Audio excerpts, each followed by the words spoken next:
Yo. What's up? What's up, music lovers? What's up, guys? We're back. We're Side After Dark. Your new favorite band. And your new favorite Maniacs.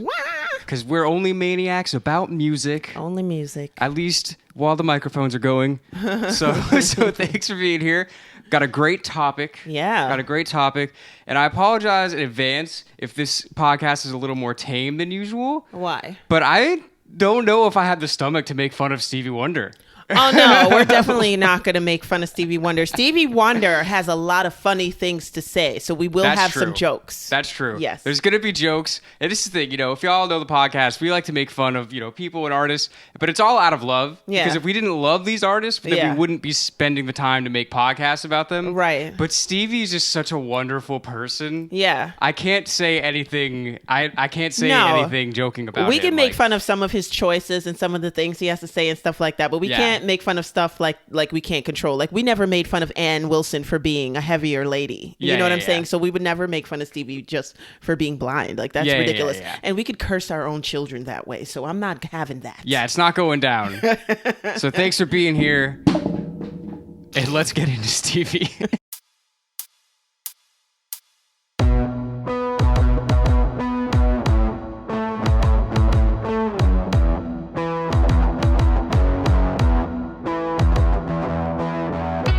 Here we are on a wonderful Sunday talking about a wonderful Stevie. Yeah. Whoa, that worked out way better than I thought it would. Holy shit. Okay. It's poetic. So Stevie was not born with the name Stevie Wonder. No, he was not. He was born with a name that's a lot of more of a mouthful. It's not even Stephen or Stefan. Yeah. It's Stevland. It's Stevland. S to the T to the Evland. Hardaway. Uh-huh. You gonna do that one? Judkins. Man, oh man. H to the A. Do you want me to do it? No, it's good. It's over now. The moment's passed, guys. The name has been said. He's born already. Yes, he's born. And so 1950. What? 1950. Yes. May 13th. And sorry, he's a tourist like me. I just had to say it. In Saginaw, Michigan. Saginaw. Stevie was born prematurely. Yes, he was. 6 weeks. I don't like that number. But anyway, go ahead. That's a lot of weeks to be born prematurely. It is. It is. So he had to be put into an incubator. Yep. And on that incubator, there was a little too much oxygen. Exactly. Some dumb AB pumped him too much. That's right. I mean, for real. And because of that, as a child, his retinas became detached. Yes. So causing him to have early blindness right away. So he most likely does not remember any type of sight at all. Yeah, which is crazy. But someone on high intervened and said, "Oh, you trying to blind children out here?" I got something in my Rolodex for that. Okay. Someone on high had something in their arsenal for that, because for people that try to blind children. Yes, the nurse was struck down. Just kidding. I don't know. I hope she was maimed. Right, she was decapitated. No, so whoa, damn. She couldn't see either after that. No way. So wow, that took a turn. Stop playing with children.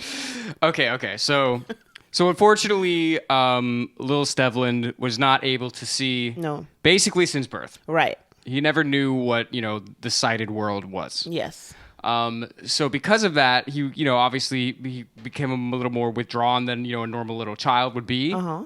And became completely immersed with music. Yes. Yay. Yeah. Didn't know a gift was a brewing. Yes, a very strong gift. Oh my gosh.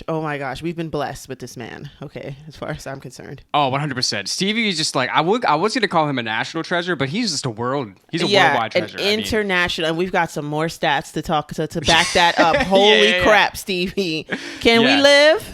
Yeah, so Stevie was just he was just immersed in music Yeah. from a young age because, It's really interesting, like, because even like I know, a lot of sighted musicians, when they're really into it, they'll close their eyes because they kind of feel the music more. Yeah. So I think that's a really interesting thing. So he never really had the option to be sighted. Yeah. You know what I mean? So he must have been feeling music more from, like, obviously it wasn't his choice, but just like from the beginning. You know what I mean? Just the rhythms, just generated inside of him right away, because that's what you have, vibrations, and that's what music is. Man, and like right away he started playing lots of instruments. He was one of, some places say 5 children, some people say 6 children. I don't know exactly what it is. So, but he wasn't an only child at all. Correct. And his family moved to the big city of Motown when he was about 4 years old. To the city of Detroit. Or Detroit, for all you English speakers out there. Exactly. Not yet known as Motown. Kind of. There were some motor vehicles being created there. Yes. Yes. It did not officially become Motown yet. Right.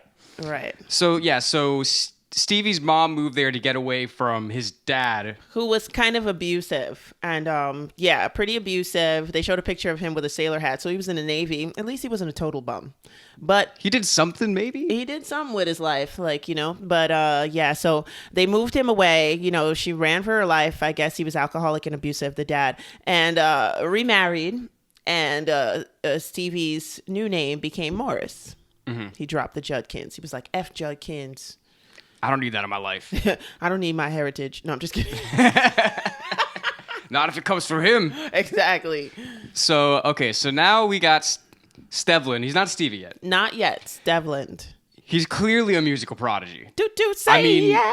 Kid's playing drums. He's playing piano. He's playing bass. He's playing harmonica. Basically, every instrument that he can get his hands on, he's like, yeah, I'm going to do this. I'm going to learn how to do this. Yeah.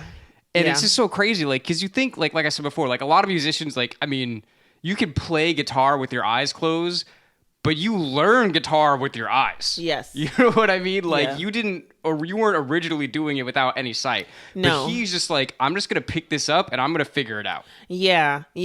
I would say, there are a lot of instruments that could be learned, like, without your eyes. I feel like guitar and piano would be 2 great ones to learn with no eyes. Yeah. And then it probably just the feeling of the metal strings and stuff. Like, to me, that kind of, like, sparks me. Once I put my fingers on the string, it kind of like, I can imagine just not having sight and that kind of vibration going into it. Must be awesome. Right. Mm-hmm. So Stevie was, musical prodigy. He's out, he's singing in, like, the choir and stuff. And they were saying he was literally, like, out on, like, the corner, like, singing. Yes. So just put yourself into this mindset. Like, you're just a person that lives in Detroit, right? And you're just going about your day. You're driving through the neighborhood. And you see on the corner, you see this little blind kid singing his fucking heart out. Yeah. You're like, oh my God, who is this? Who is this This kid? is something special. Really, really, really, really. And let's say the 50s, mid 50s, late 50s, this was the move. Okay, everybody was doing this, standing on the corner doing a little doo-wop.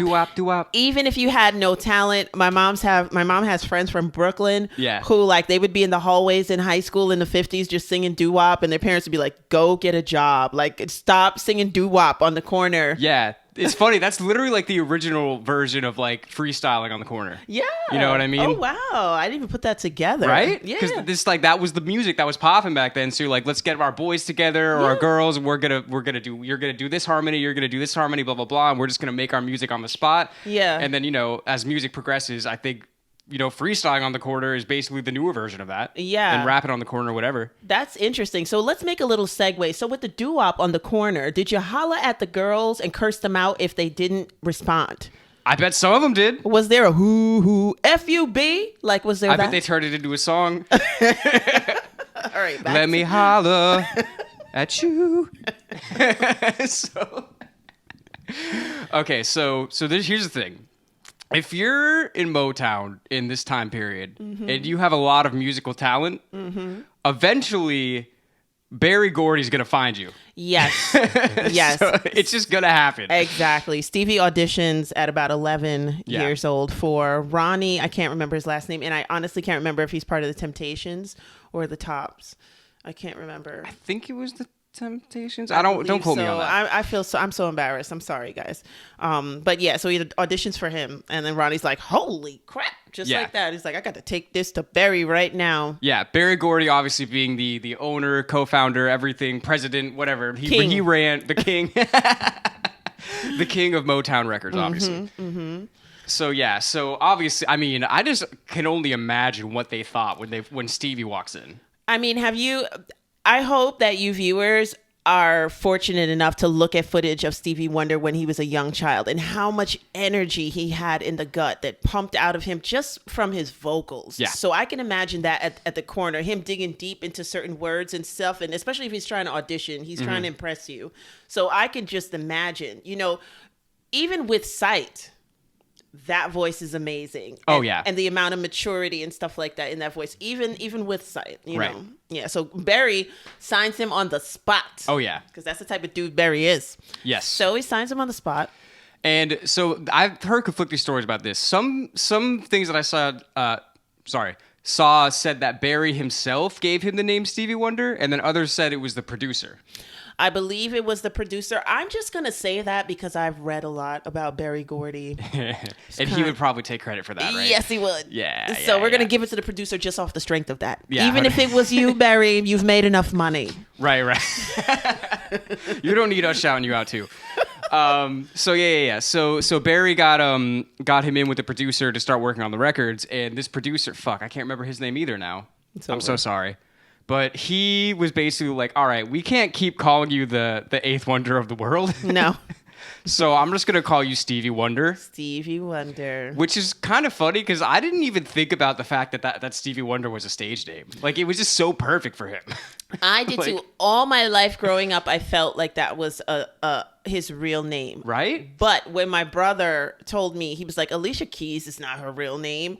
And I'm like, really? And he's like, come on, she plays piano. Her last name is Keys. Then that's when I started thinking about other artists. I'm Stevie Wonder's so great. His last name can't possibly be Wonder. Yeah, and that's funny because, so we do reaction videos on our main channel, and we did a bunch of Stevie Wonder full albums. Mm-hmm. And I remember the whole time, I kept thinking, this guy really is wonderful. It's crazy that his name just matches so well. And then I find out it's a stage name. I'm like, well, duh. Yeah. I feel like I was dumb for not even realizing that. You know what I mean? Oh, wow. But it is what it is. So Stevie's up in Motown. Oh my gosh! Obviously, like you said, signed on the spot. Signed on the spot. He's charting. He's charting like crazy. Well, let's say something about that. Okay. So we put out a few singles or whatever that didn't really go anywhere at first. Right. But the thing that really made it pop was a live album that he did. Yes. Right. Mm-hmm. And the single. Fingertips. Mm-hmm. Who on the drums.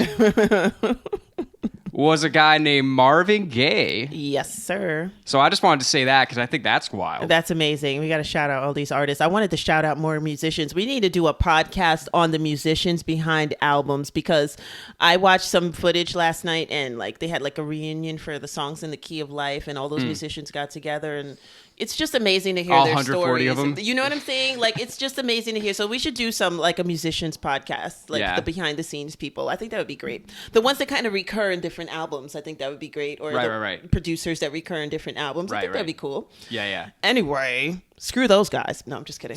We only care about Stevie, okay? For this hour. If you're not Stevie, we don't give a shit. So Stevie is awesome. Right? So he, when that Fingertips, he was 12 years old. Yes, he was. It's insane. And that went to number 1 on the singles chart. Yes, it did. He's still, I believe, the youngest person to ever top the chart. Yeah, I don't know if to this day, but up until 2016 he was. Yeah, who maybe Bieber? Maybe. Who would even be in the conversation? It would be a Bieber, but I wouldn't. Bieber can play guitar, but he plays guitar and he sings. I think Bieber, you got to do a little bit more. You got to do a little bit more. Because Biebs, Stevie does a lot. He does a lot. Well, he wasn't really writing so much yet at this point because it's Motown. And Motown, it's funny because I just realized this. So they call it Motown because, Detroit was where they made all the cars and all these factories. And Motown was a music factory. It was churning out people like crazy. Hits after hits after hits. Yeah, like it literally was like, okay, we have these people that write the songs, we have these people that play the music, we have these people that sing, and they're just churning it out. And Berry Gordy's at the top of all of it, overseeing everything. He's the ha. Oh no. James? Was that James? Yes, James fell down. I'll get him. so, He's so rebellious. So I'm gonna keep talking while we recover our fallen friend. So Stevie is just a young lad putting out songs. Yeah, and writing a hit song for the Miracles too, for Smokey Robinson. Yes. And can you believe that? I thought that was your song, Smokey. Tears of a Clown. I thought you were a songwriter, Smokey. Whoa. He dropped the ball and Stevie picked it up. Whoa. So yeah, this is the story behind that. One day Smokey was feeling really lazy and he was like, I'm tired of writing songs. I'm tired of being perfect and writing hits. And Stevie's like, say what? Exactly. So yeah, that's pretty much what it was. Smokey wasn't feeling well one day. He called out and they had Stevie come in and cover his shift and he wrote a hit. Yeah, we'll go with that. That's definitely what happened, according to the official records. So little Stevie Wonder, first of all, I want to say he was just murdering the harmonica at this point. Oh my God. Like you listen to the early harmonica solos. It's like, I've never heard anyone play harmonica this good. First of all, I just want to say that. But time goes on. He just keeps putting things out. He gets bigger and bigger, and he's still like not even really an adult yet. No, he's finally starting to grow up, and his contract's about to run out. Yes. He's about to turn 21, and he's almost going to become a free agent. Yes. If people don't get with the program. Well, what I heard is that he had a opt-out clause once he turned 21. Yes. Because, they signed him at so young. It's like he didn't even really have any authority over his own decisions. Right. Time. It's only fair unless you would, want to violate child labor laws. We're talking about Detroit, okay? In the 50s and 60s. He's working in a factory. It's just a music factory. Exactly. You know what I mean?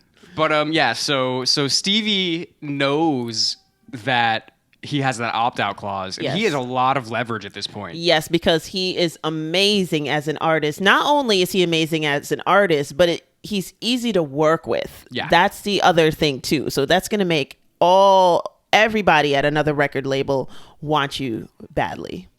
Yeah, and this is the thing that I love so much about Stevie. It's like there's a lot of extremely talented, musicians that have existed, but I feel like nobody has anything bad to say about Stevie. This man, when he talks about, I'm telling you, he's probably my favorite artist of all time. Just learning his personality and what he thinks and what he wants to put out into the world and stuff, and that he hopes that he's done enough good in this world. Like he's actually said those things, and I'm just like, do I need to cry right now, Stevie? Like, I mean, my God. And then you're going to sing well. Yeah. It's like, nobody's perfect or anything, but him, like, listening to his music, it's just like he feels like such a pure soul. Yes. That's the amazing part of it. So he's cranking out hits. He's writing songs. He's playing instruments. He's telling you to do this. He's telling the engineer that there's a little fuzz on that. He's telling Berry Gordy, you got a little stain on your shirt. Right. Stevie's hitting on all cylinders, okay? So he's about to get to the point where he can opt out of his contract, right? Yes. So Barry comes up, how he does, just like, hey, Stevie, I got another song for you. Let's do this. Let's do that. Get on your hands and knees, Stevie, write me that song. No, I'm just kidding. And Stevie's like, hold on. I'm not just going to do all this shit that you want me to do anymore, because now I'm an adult. I'm not just some kid. That's right. And I clearly have my own artistic vision. That's what the big deal was. Yes. Right? Because Marvin had already put out What's Going On. Right. Which we also reviewed. Check us out on Side After Dark. Oh, that was one of the first ones. Yeah, that was like one of our first ones. We didn't even have headphones. We didn't have headphones or lighting or anything like that. We yeah. were children. But yeah. We were children 2 years ago. So yeah, Marvin's come out with What's Going On, and that already, he was butting heads with Barry over that, because Barry wants to crank out the pop hits. He doesn't want you to get too political. He doesn't want too much backlash coming on, and that's understandable. You're talking about a black label in the middle of Detroit, pre-segregation. You never know kind of what I'm feeling like Barry's kind of thinking on those levels as well as money-making levels. Like, you know, I don't want too much static, you know, so. Right. But Stevie wants to put out this album. Barry still wants to sell records to white people. Yeah. Hot on the charts, pop, stuff like that the kids are going to twist at the soda shops too and stuff like that. And that the grandparents too, like even like on the black level, like the grandparents are not going to call the devil's music. It's not going to be too, you know, I don't want to grind on you. Whoa, what is this? Exactly. You know. I'm not trying to hear any devil music. Exactly. Don't play that backwards. I'm going to get, you know, there's going to be a trance or something. You know what I mean? Like, did you hear what they're saying when you play the records backwards? That's like, kill your mother. Quick side note, that's just one of my favorite like myths of like the music industry. That shit is so funny to me. It is. It's like if you play anything backwards, your brain could fill in whatever the hell you want. Whatever. Like, you can literally write a whole poem of like a backwards. But anyway, we're coming out with a backwards album this December. Yeah, don't play it forwards. It'll just sound like shit. All right. So Stevie. Yes, he wants his own creative freedom. That's his issue with Barry. And Barry's like, okay, well, your contract's almost up. And, oh, man, I'm going to have another thought-provoking album where people open up and get really vulnerable and care about each other. Right. But also remember, Stevie has leverage not only because he's amazing, but also because he's writing hits for other people on his label. Yes, he is. So not only does he want to keep him as an artist, he wants to keep him as a songwriter as well. He's not going to lose Stevie, and that's a quote.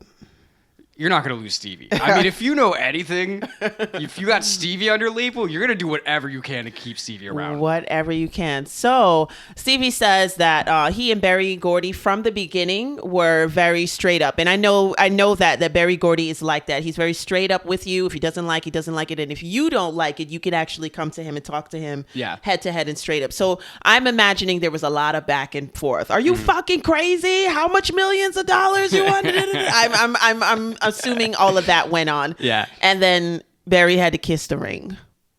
He had to shell out $13 million to keep Stevie Wonder. And that was a lot of money back in those days. A whole heap. Oh, yeah. Yeah. Oh, yeah. So now, not only does Stevie have money, but he's got a lot more creative freedom. Yes. And this is when he starts to go into what some call the classic period. His classic period.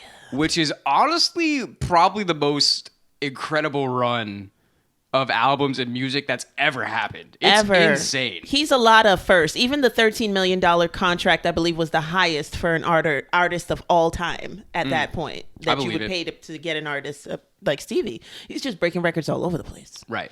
All right. So, yeah. So he's in his classical period where every year he puts out an album. And every year, what happens with the album? It goes to #1 and he wins a Grammy. Right. And, okay, so another thing about this time is not only is he writing all this stuff, but he's also, like, really on, like, the cutting edge. Yes. On top of that. Yeah, of, like, what music is and, like, music production. He links up with these two guys that have been building this ridiculous synthesizer. Yes, one of the last names is Cecil, and I believe it's Margalef. Yeah. I believe that's the last name. Yeah. They basically, so little side note on them. So they were working on this before they met Stevie. Yes. And then it came together in such a great way. Yeah. But they were working on this thing, they called it the Tonto synthesizer. Right, it was huge. They had a whole album with these sounds. Yeah. And basically the way that it first happened is one of the guys, he worked with Moog synthesizers. So he was like a synth genius. Yeah. And he got one synthesizer, and like, we've talked about this before. So a few years ago, the Met Museum in New York, they had like a exhibit of, famous rock instruments and like rock things. And we went there and we were looking at these synths and we were like, geez, this synth is like a whole wall. Yeah. Like this thing is crazy. Yeah. So what they did is they took those synths that were whole walls and they combined them. Yes, they did. So not only did you have one synth that was a whole wall, you had one synth that was a whole room. Mm-hmm. And it could create basically so many sounds and tones that nobody really was able to reproduce before. Right. At least by a synthesizer. Yes. And I just want to say that these guys set up their studio in New York. And that makes me just think that they also built Batman's computer. But anyway, let's get back to it. So they built this synthesizer. So they put out an album of music with that synthesizer before they met Stevie. And then Stevie heard it and was like, album. Oh my God, like this is what I need to make my visions come to life. And another quick little thing, one of my favorite quotes from Stevie, I might be paraphrasing a little bit, but I'm pretty sure what he said was like, just because somebody doesn't have sight doesn't mean they don't have vision. Yeah, that was a great one. And he really, I mean, he wasn't just saying that. He had total visions. He had, when that album went to #1, Berry Gordy patted himself on the back and said, "What a brilliant negotiator you are." That's a quote. But Stevie, reading about this and researching this, I can't believe he was at the forefront for all these synthesizers in R&B music, because that's all I grew up with was synthesizers and R&B music. And that's insane. And it was Stevie Wonder. Because, I mean, I honestly felt he did have a classic period, because I felt like I was always listening to Stevie Wonder. Yeah. Like every song was always coming on. So he's in his classical phase. He's starting out with this Tonto. And what they did was to make the song Superstition, they plugged 2 pedals into a clavinet, which is like a little keyboard, and then also used a distortion pedal, and then produced it through Tonto. Right. Which is absolutely insane. Yeah, they were just doing all kinds of crazy, like, studio trickery. Yeah. And something else to mention. So not only is Stevie writing all the songs, he's playing basically every instrument. Yeah. He's playing the drums. Yeah. Well, which...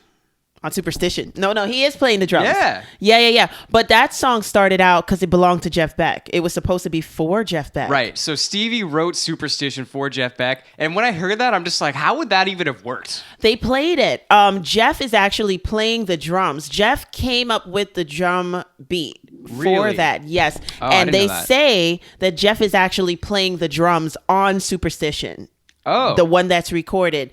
And you can go and listen to a Jeff Beck album where Superstition was for him, where they actually played his version. Yeah. It's a little bit slower. Yeah. It's still dope. Yeah. But it's not. It's just got the same kind of like drum thing going on. Interesting. Yeah. Oh, because I always thought it was Stevie playing the drums on that. No, they say it's Jeff Beck playing the drums on Superstition, and then the song just ended up going to Stevie because he kept it. I don't know. But now Stevie's got everybody playing the drums on that. He's got his own kid playing the drums on it. He interviewed with some British host, and the host was playing the drums on it.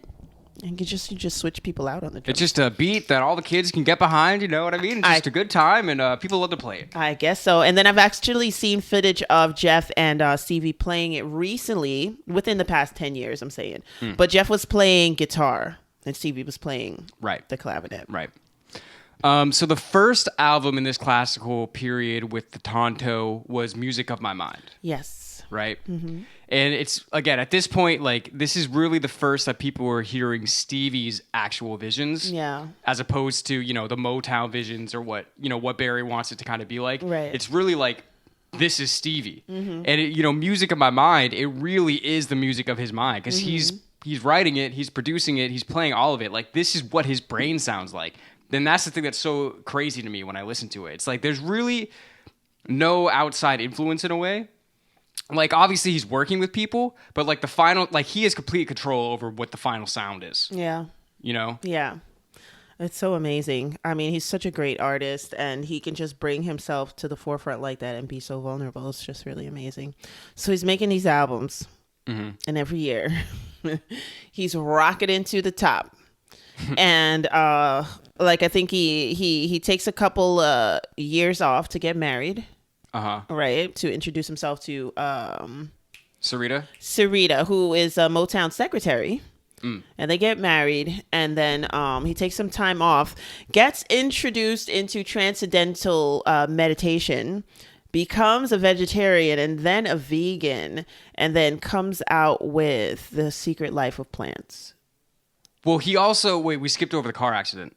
Oh yeah. So Music of My Mind. Then what was it? There's so many albums within this 4 period. I kind of forget which one came out in what order. There are 5 of them. Yeah. Yeah. So Music of My Mind, and then Inner Visions, I think. Yes, and then there's Songs in the Key comes after. That was the last of the classic period. Yeah. But I know that he got in a car accident like literally like 3-4 days after Intervisions comes out. And that really affected him. Yeah. I mean, it was like a bad car accident. Like he was in a coma for 2 days. Yeah, he was in a coma. He was basically recovering for like a year and a half. So that really kind of affects, just his outlook on life and things like that. And I'm sure it made him even more like thankful to be, alive and to be doing what he was doing. Right. And then, so his next album, he has so many ideas coming around that it takes like 2 years to make this album. Yeah. And it ends up being Songs in the Key of Life. Yeah. Which is a double album. Yeah. And apparently he was like, I got like 100 songs I could put on this album. I got to figure out which ones to actually make the cut. They weren't sure if they wanted to make that a double album, but he was like adamant about it. And he puts out Songs in the Key of Life, which is crazy. And okay, so that I want to say this because this is funny. We keep alluding to this. So before Songs in the Key of Life, he put out at least one album every year. That one album of the year. Yes. 3 years in a row, he wins album of the year. Yes, he does. And the 1 year off in between, I think Fulfilling This is first finale, and then Break, and then Songs in the Key of Life, but I'm not totally sure. But in that 1 year off, Paul Simon wins the award. 76. And what does he say? He's like, he just wanted to thank Stevie for not putting out an album this year. Which is so funny to me. Because, like, a lot of musicians have a lot of ego. So just the fact that Paul would just like acknowledge, he's like, I'm only getting this because Stevie didn't put out an album. Not only does that show like a cool side of Paul Simon, but it also just speaks to how fucking amazing Stevie was and how everybody knew how great he was. Yeah. It's like, like we don't even have a shot if he puts an album out. You know what I mean? Like, it's insane. Yep. It's absolutely insane. Yeah, and that's a beautiful album that had so many great vocalists, writers, musicians on it. I mean, we did that album, thanks, shout out to patrons, and go out and look for us covering that album as well. And check out our reactions, people. That one, they did a reunion for it, and one of the guitarists was so young. He was like 17, and they did a reunion for all the musicians to come back and re-record some songs. And he says to Stevie, he was like, yeah, I just started playing with you, and it just started his whole music career after that. And right there in that moment, he realizes that he didn't even get his diploma. Like, he didn't even get his diploma. He just started. I forgot. You know what I mean? He just starts working for Stevie. That album rockets to #1, and then every musician becomes in demand. Like, that's just what happened to him. And there's a lot of musicians. Yes. Because by the time Songs in the Key of Life come out, he had like a falling out with the Tonto guys. Yes. Because they never signed any kind of contract. So they couldn't really decide who gets half of what, who gets what this is that. Yeah. I mean, they should have really just broke it down. There's a way to break it down. They should have figured it out. Yeah. But also shout out to so they had set up in you said they set up in New York. They set up in Electric Lady Studios, which, if y'all don't know, was the studio that Jimi Hendrix created, back in the day. And then they moved to LA, so they were just all over the place. Just like, they were really like, the three of them, they were like really like a strong partnership for like 3-4 years during this classic run. Yeah, and that's unfortunate that they fell out, because they did everything for Stevie and Electric Lady Studios. They made little compartments and stuff so he could lead him around and stuff like that, so he could be totally comfortable and make his music the way he wanted to make it. So that is kind of unfortunate.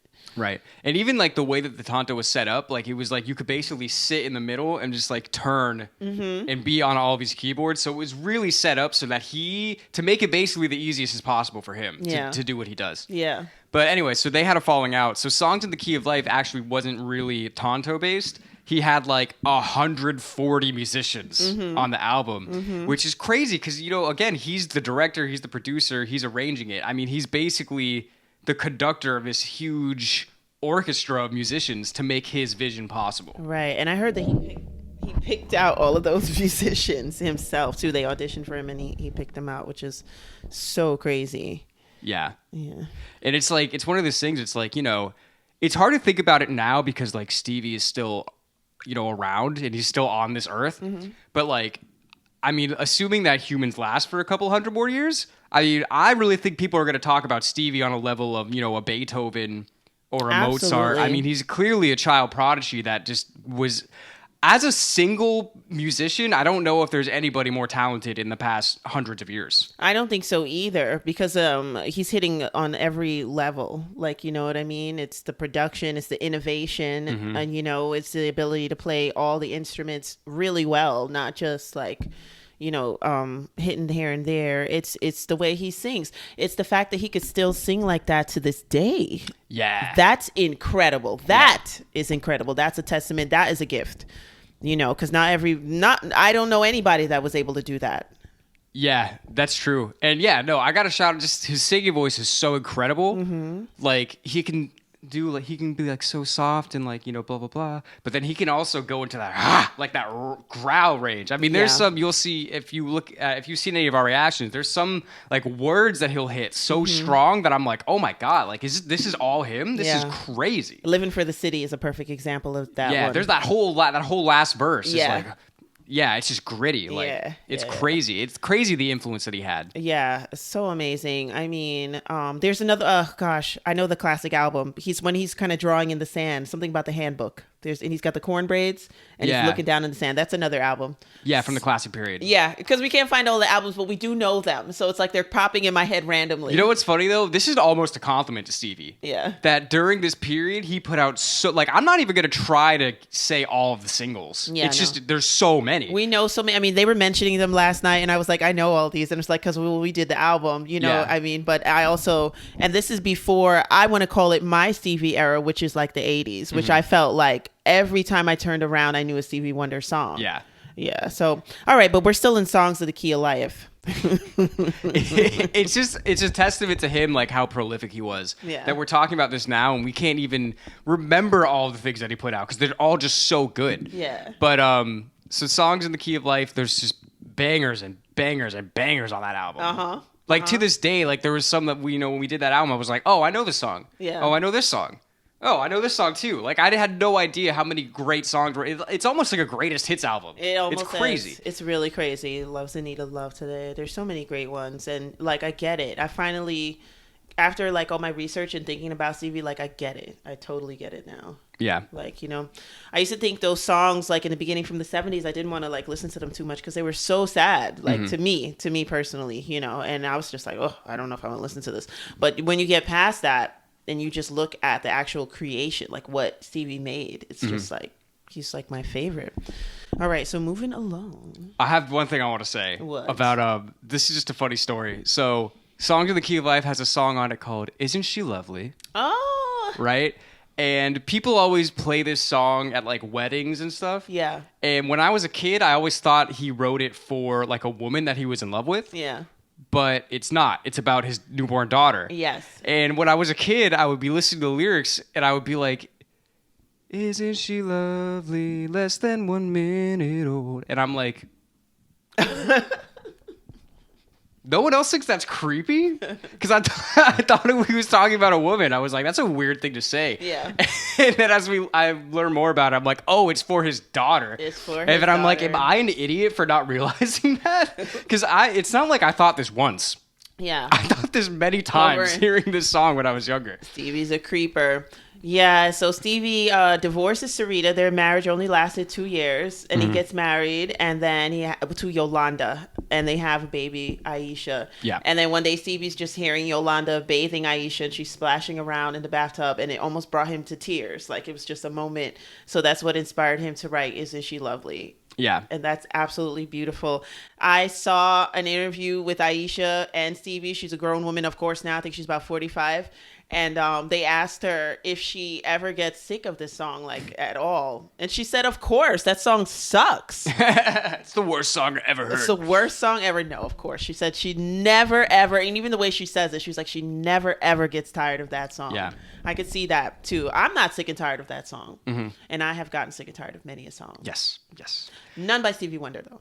And it's crazy because Songs in the Key of Life is almost like the perfect title for that album because he goes through so many different thoughts and like emotions, you know, through that album that, again, he wouldn't have been able to express if he had stayed under the control of Berry Gordy. It's true. Because he's just saying all these things that he wants to say, like that are covering so many different topics. From everything from racial inequality to even politics. He has a song where he's talking shit about Nixon. Yes. You know what I mean? To typical love songs. Like he's doing all this, just a crazy spread of songs that really do encompass like a lot of life. Yeah. If he were still with Barry, that album would have been called Songs. The album is called Music by Stevie Wonder. Yeah, so some would consider that his magnum opus. Mm-hmm. And it's like, I don't know. I mean, all of those albums were so good. It's hard to just say that this one is the best one. Yeah. It's not my favorite Stevie album. You got to come into the 80s. Well, we're getting there. We're getting there. So after Songs in the Key of Life, I mean, dude runs the music world. I mean, everybody knows he's the fucking best in the world. I mean, he wins at Grammy of the Year every time he puts out an album. Exactly. He's got a top hat with a monocle. He's got a cane with a diamond at the top. He's got spats. Yeah. He's in control. He's just doing a great job of of running things. And then, so he takes a little time off. Yeah. He comes back with this album. It was a soundtrack. Yes. The Journey Through the Life of Plants. I mean, you're just asking for it, Stevie. Here's the thing, though. So I listened to that album last night, and it's great. That's the crazy thing, right? You're so great that your worst is great. Yeah. Good night, Stevie. That's the thing. Like I'm not even going to call this, I'm not going to say it's his worst album necessarily. That's a subjective thing. Y'all can have your own opinions. But it's like, let's say it is his worst album. It's still better than like 99% of albums. Absolutely. Like it's kind of insane. Yeah. And yeah, so it was a soundtrack album. And like literally like I could put that on just in the background and just be chilling. It's great. Yeah, I think people just wanted to say something. You know what I mean? Well, if you're on top, if you're that good for that long, like at some point some people are kind of looking for you to slip up a little bit. I think people just wanted to say something, and I think whoever the person was that let him go through with that album title was one of those people that wanted to shake things up a little bit. You know what I mean? Like, sure, that's a great title. Like, that's... Or Stevie was just like, this is what I'm doing. You know what I mean? Yes. Like, at this point, like, who's going to tell Stevie anything? The critics. You know what I'm saying, though? Yeah. Like, but I mean, like, in the industry, it's like, no. This is clearly... Exactly. Yeah, if he's in the studio and he's like, oh, no, I want to do this. If you feel in your gut, like, this may not sound too right. You're not going to tell him that after his 5 classical period. You can't. You don't have the option. You better not. Because you know why? Because you're not Stevie Wonder. Who here is Stevie Wonder? Please raise your hand. Okay, let's go. Will the real Stevie please stand up? So he puts out that album. It's not, necessarily on par with the albums from the classic period. Yeah. And maybe he can kind of feel that a little bit because the next album he puts out like 6 months after that, after taking like 2 years off in between albums. And it's a banger of an album. Yeah. Stevie was like, they said, what? I'm going in the studio right now. Yeah, pretty much. Pretty much. So he's got this album. It comes out. It is totally commercial. Yeah. Super commercial. My favorite Stevie album. Sorry. I mean, I know it's commercial, but I was a little child and these songs used to have me hopping and bouncing all over the place. Mm-hmm. So, I mean, it's, let's see if he's got the corn braids. It's 1980. It's the new decade. Yes. Let's go. I do feel like that's the most iconic album cover of his. It's one of the best. We could probably go into our podcast about album artwork.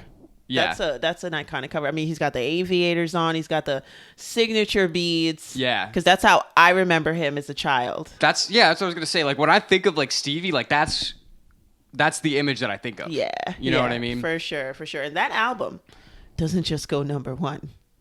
That album goes diamond. And that album was called? I don't know. Master Blaster K. No. It's funny because I don't remember either. I'm just picturing it. I'm like, how am I forgetting? I want to call it Master Blaster, but the song on it was Master Blaster. Yeah. Sorry. Banger. Banger alert. We gotta look for this album. Well, there'll be a picture of it right here, so y'all know what we're talking about. We're not gonna tell you. We're just gonna say it's 1980. It went diamond. This is trivia. You gotta go look it up. Exactly. This is trivia. Answer this question and win a sad sticker. Yeah. Yeah. Ding, ding, ding, ding, ding. But only the first person that answers. That's right. Oh yeah, I forgot about that. First person. We're not giving out thousands of stickers. Let us know the album, and then we'll give you a sticker. Just kidding. We're not giving out thousands of stickers because thousands of people don't listen to this. We're not giving out dozens of stickers, okay? We're not giving out 5 stickers. Maybe 4. We'll see what happens. Okay, yeah. So 80s Stevie, it's just so funny because you think of 80s Stevie and you're like, oh, well, it's not what he was in the 70s, but like it's still so good that it's just crazy. Yeah. That it's kind of like, it's almost similar. We were talking on the Floyd episode, the Pink Floyd episode, like it's crazy like when you listen to some of their albums and you can listen to it and you're like, this isn't really, their best. But like at the time, it's like, this is still great. Yeah. You know what I mean? So it's crazy to think of the 80s Stevie and like almost not talking about it as glowingly. But it's like the music is still so much better than so much music that's out there. Yeah, I mean, I adore 80s Stevie Wonder. Absolutely adore him. Like, I mean, he had in the 70s written a tribute song to Duke Ellington that I believe was on Songs as well. Yeah. And that was called Sir Duke. So for this album, Bob Marley had just died. And so he came out with Master Blaster. And that song was dedicated to him. And I think that song is freaking awesome. Yeah, it's a jam. That's awesome. I mean, I absolutely adore 80s Stevie. So he's coming down the line. He's going into his 80s, and now he's a political activist. Yes. Stevie, how'd you do it? He just does what he does. He's just that good. No one's going to stop him. Stevie Wonder wants you to make a new holiday. Okay. You know what's crazy is I actually didn't know about that before. I thought that there was always an MLK holiday. Like, I didn't know that Stevie made this holiday in our lifetime, practically. That's what I'm saying. Like, the whole time that I've been around, like, I've always just known MLK Day to be a holiday. Like, I really never thought about the history of it becoming a holiday. But apparently Stevie was, like, spearheading that. Yes, he I'm was. like, damn, like, Stevie is just prolific. Yeah. You know what I mean? And not just in music. Like, he's just, whatever he wants to do and he really feels in his heart is what he should be doing. Like, he does it. Yeah. You know? I thought he came up with the happy birthday song just to say happy birthday to Dr. King. Like, I thought maybe there was an anniversary of his death coming up and, like, you know what I mean? And he just wrote that song. But that song helped him with his movement to get MLK Day to be a national holiday, which is just amazing. Stevie, you can't get any greater. All right, so Stevie is a wonderful, wonderful guy, but he's got relationships, he's got kids in relationships, and he just doesn't like to let the ladies go. You got to understand that's just how Stevie is. He's going to keep going through until he can find that perfect lady that's to settle down with, that'll allow him to settle down every night with other ladies. He needs that lady in his life. And apparently Stevie was always a bit of a ladies' man. Coming right into Motown, he wanted to find one of the hot girls, so he flirts with Diana Ross. Like, he's like, I got to get with this. He said that if a lady has a nice blouse on, she doesn't speak too loudly, and I forgot what the other one, and it's light on her feet, then she's hot. So when you say nice blouse, you mean like the material? Yeah. You're like, you know what I mean? Like, how does he know? I guess you can feel the cheapness. You can feel JCPenney versus Silk. You can feel it. It's funny. Little side note. So, like, I was thinking about this shit. Like, I've been thinking about, like, obviously, I mean, I'm fortunate enough to have my vision. So I'm just, like, imagining, like, what life would be going like through that. And at first, I was like, I can't believe I'm thinking this. I'm like, am I crazy for thinking this? At first, I was like, how did he even know that he was black? And then I realized I'm definitely not the only person that's thought that, because that's literally the Dave Chappelle skit. Like, I'm leaving. I was like, holy shit. And then I thought of like Ray Charles, like he would be like, oh, like I would know that a woman is pretty by like her hand, yeah, and like shit like that. And then you're talking about like the blouses and shit, and I'm just wondering like how, you know, like how he's able to like go through that. You know what I mean? And like really just like he's just live his life and just do all these things that he wants to do. It's just so crazy. It's like so inspiring. He seemed all right with it, because even in church, they said that Stevie will roll up on a lady and be like, I'm going to give you everything that God promised you. Wow, that's fire. Wow. So Stevie does not care about vision at all, okay? Yeah. At all. And he was young doing that. That's baller. And you're like, okay, Stevie. Okay. All right, Stevie. Wow. Good for him. Yeah. So yeah, always with the ladies. Now he has 9 children. I believe his youngest is around like 5 or 6 years old. But Stevie's very strong still. He's got them up on his shoulder carrying them. They're like 6 or 7. I mean, he's only 67. He's actually not that old. Like when I think about like my mom and stuff like that, it's just like she's very vital. Like, you know what I mean? It would be like putting her in the coffin right now. Thinking like, oh, how can Stevie do it? But anyway, he loves the ladies and he loves the relationships. And I just had to segue, you know, because we did remind you, we will be making some type of fun. This is true. Yes. We are the maniacs of music. So we're coming into the 80s. Not too, I mean, the 80s were a really big time. So Stevie's getting into Grammy Halls of Fame. He's in the R&B Hall of Fame as well, I believe. Not rock and roll, but Grammy. And there's another one. There's 3 of them, 3 Hall of Fames that he's in. And so pretty much after this 80s period, you know, he's pretty much becoming victory lap. Yeah, exactly. Exactly. So it's like everybody knows Stevie's great. So now it's just basically paying you your honors, giving you your dues, telling you how great you were. And then now people start sampling Stevie, right? Because, you know, hip hop's coming out. Right. And people start sampling him, and he's been sampled before, but one of his hugest samples comes from Coolio, the rapper, and this is Stevie's version is Pastime Paradise. And Coolio's version is Gangsta's Paradise. Now, we actually reacted to this song, so go look for it too. Listen, we were so disappointed in the sample, but I haven't totally changed my mind. But after looking at the interview last night, I have a different take on this. Yeah, okay, so what we said in the reaction, we were like, wow, like, this sample was like, he sampled, like, the entire song. like, even, like, the hook, like pretty much everything. We were like, damn, like, I thought he was a little more original than that, but I guess not. But Stevie was cool with it. Stevie was cool with it, and the performance was really cool. So it was like they show the interview with Coolio, and he said he walks into the studio, the producer's producing, and the beat's flying all over the air. And Coolio's like, oh my God, what is that? And the producer's like, oh, is there something I'm working on? And Coolio's like, that's mine. He was like, who is that? And he was like, it's Stevie Wonder. He was like, Stevie, I never heard this. I guess Coolio's from the same kind of school that I am, where it's like you just know 80s Stevie and you don't know. And if you do know 70s Stevie, it's popular songs. It's not something like Pastime or anything. Exactly, Pastime Paradise. So, you know, Coolio's like, I don't care how much money you want for it. It's mine. I'm going to take it. So then he does it, and then they perform it. On the MTV Awards, which I thought was pretty awesome. First of all, what I thought was awesome, looking back at the video, the guy that sings the hook, the big guy, I don't know his name, but you know, him and Coolio, they're in their street gang clothes like all the time, right? So this guy's up on the award stage and he's singing it. He's singing the hook so eloquently, okay? He enunciates his every single word in Pastime Paradise. It's like, so it's like, if you picture it, like he's on the stage with his street gang plaid, you know, and he's like, been swinging like, you know, our lives. Listen, it was insane. Yeah. So I'm like, so I'm feeling it already, and like my hairs are kind of standing on end a little bit. I'm like, this is getting into it. So, you know, Coolio's rapping. And then he finishes his verse, and then it's time for Stevie to come out.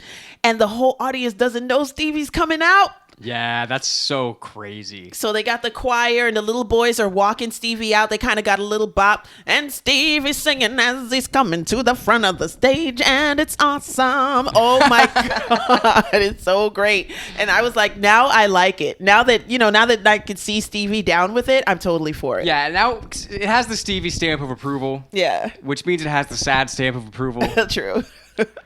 So, yeah, and that was like the biggest selling song in 96 in the world. Yeah, I think. That's insane. Yeah. He does a lot of international. We're skipping all over the place. I want to skip back to the Woman in Red movie because that song became an international success, and it kind of broke a lot of racial barriers in the early 80s. It was a Gene Wilder movie called The Woman in Red, and the song was I Just Called to Say I Love You. And that song hit everybody all over the planet, and everybody loved that song after. And once again, Stevie was like one of the first to do something like that, So, but yeah, back to the 90s. Yeah, I mean, he's just so prolific. And then once you get to, the 90s, it's like, at a certain point, it's like, what else do you have to accomplish? You know what I mean? More children. No. You've won so many Grammys. You've had hundreds of hit singles. Yep. It's like nobody expects you to do anything else. Yeah. Like you could retire and not make a single other song and you will forever be known as a legend. As a legend. Like I went into Stevie Wonder's lifestyle like last night. I was like, because it's like I just want to know more and more about him. And he's a regular guy in these terms. So like the cars, they said what cars he has. He's got a Rolls. He's got BMWs, like a hatchback. He's got a Porsche. And he's got an Escalade to drive around, like the tinted out windows. Very one regular. That's so regular, right? He don't need too much. He don't need 5 Ferraris. And not at all. He doesn't need a whole garage of Porsches. Exactly. Like some other famous people we know. Jay Leno. Chris Brown. Seinfeld. We're looking at you. Damn it, Jerry. Yeah, so it's just crazy. Like at that point, he's just so like everybody loves him. I mean, he just really can do no wrong. Yeah. I mean, he plays for the inauguration of Obama. He does all these other crazy things. Like it's just like, I mean, like I said, it's like what else could you even do? Like what else could you expect a singular person to accomplish? Exactly. Like as a musician, he's done everything. Yeah. There's no holes in his resume. You know what I mean? No. Not at all. Stevie's just an amazing, amazing artist, and like I'm so happy to have like known his music. Yeah, and you can just feel, like I said before. I mean, like I said, nobody's perfect, but he just feels like such a pure person and a pure soul that when he sings about like, oh, like we got to get rid of love. We got to get rid of hate. Sorry. No, I was with it. I was with getting rid of love. Fuck no love. more love. Stevie says love is overrated. But yeah, no, when he talks about, getting rid of hate and spreading love, like you really feel it. Yeah. You know what I mean? It doesn't seem like some corny shit. Yep. It just like, no, like this is really what he feels in his heart. Yeah. You know what I mean? Yeah, absolutely. I don't know. He's just the best. Like, I don't really know. No, what else to say? I mean, I should have actually ended the podcast with saying like that he hopes he had done like enough good in this world and stuff like that. I should have put that in the middle, but I don't know what else I could say. We could say it again for dramatic effect. And Stevie Wonder, we just want to end this with a quote from Stevie. Paraphrase, rather. Where Stevie feels like he's put his heart and soul into his music and into his work, and he really feels connected to all the people out there in the world and hopes that he has touched you in a good way and that he's put enough good out into the world to go there. That's what he says, to go there. Yeah. We hope so too, Stevie. And like I said, I mean, you could just really feel the positivity and the good vibes when you listen to his music. Yeah. And I think that, for like me personally, that's the thing that I think of most when I think of Stevie. Like obviously he's amazing and he can produce and he can write and he can play all these instruments, but just his positivity and like his kind of his light and his vision. Yeah. Again, is really what I think of the most because he's able to express his vision so well. Yes, that's true. So clearly, so well. Yeah, that's true. Oh, man. So the biggest of shouts out to the legendary Stevie Wonder. I mean, I don't know. I just feel like, is there more that we should say? Like, I don't know. There's some. Well, thank you, Stevie. Thank you so much for like pretty much being there. Like my whole life. Like, you know what I mean? With great music and stuff. Like, you know, and just being genuine about music and not about record sales, trends. You know what I mean? That's what we love about an artist as well. Listen, you can get trendy and you can get up on the pops and stuff like that. You can do that. But like, you know, the integrity, being true to the music, being true to yourself, you can't not appreciate an artist for that. You know, they're pretty much helping you along the way. Like right now I'm talking and I still have Master Blaster in my head, like from last night. Like, you know, it's just crazy. Yeah. And I think it's really impressive that he's able to bring so much light to the world without him having sight. That's interesting. You know what I mean? Yes. Speaking of like sight. He's able to illuminate the world after dark. What were you going to say? I was going to say that. Do you know, when I was transferring from the Q train to the L train, somebody was playing Superstition on the platform. I was like, it's a sign. It's a sign. Yeah. Had to say that. Oh, that's a good way for me to end. Yeah. So shout out to Stevie. Just much love to him. I mean, if you haven't heard a lot of his music, you should. Yeah, definitely. And we'll leave it with that. Like anything else that you think we missed, anything that you think, you know, we should have covered, definitely tell us in the comments. Leave a review if you're listening, you know, all that good stuff. Check us out on Patreon/Music Maniacs. If you want to support the podcast, we'll read your name. You can help us, you know, decide what episodes to do. And we do bonus content for every episode. So thanks for being here, everyone. We're Side After Dark, a.k.a. the Music Maniacs. And thanks for being maniacs with us. Later. I'd give anything to not hear you.